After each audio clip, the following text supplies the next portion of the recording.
강am nyoku si 강am isi 강am tungdi si 강am yami 강am nyoku si 강am isi 강am tungdi si 강am yami Bibi pole kariku nyokum ale haiku sorlaju nyokumadani umrelaju yolavuni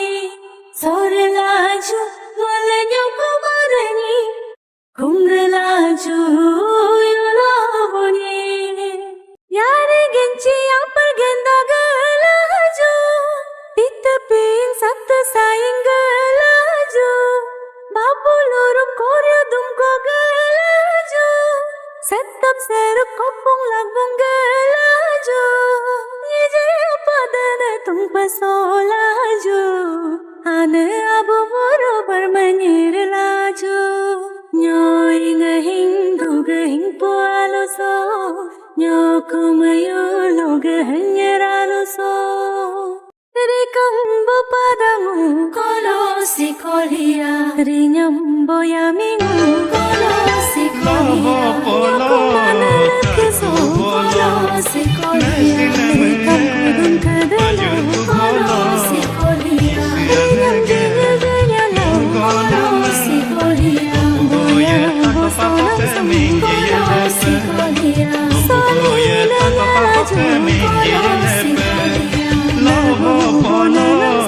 Kolosi kolia Nalina nyalaju Kolosi kolia Kolosi kolia Kolosi kolia Ela cham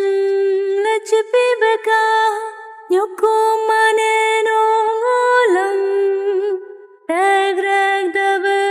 tanran dab Jippe beka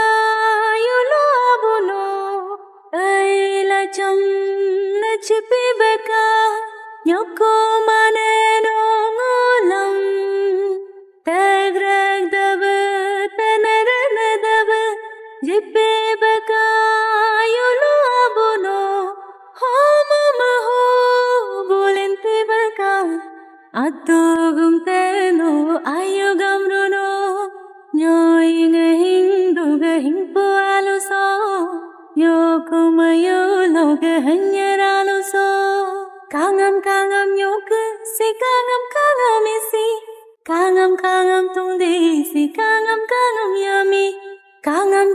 nyoku si 강am isi 강am tungdi si 강am yami sorelaju nyokumadani umrelaju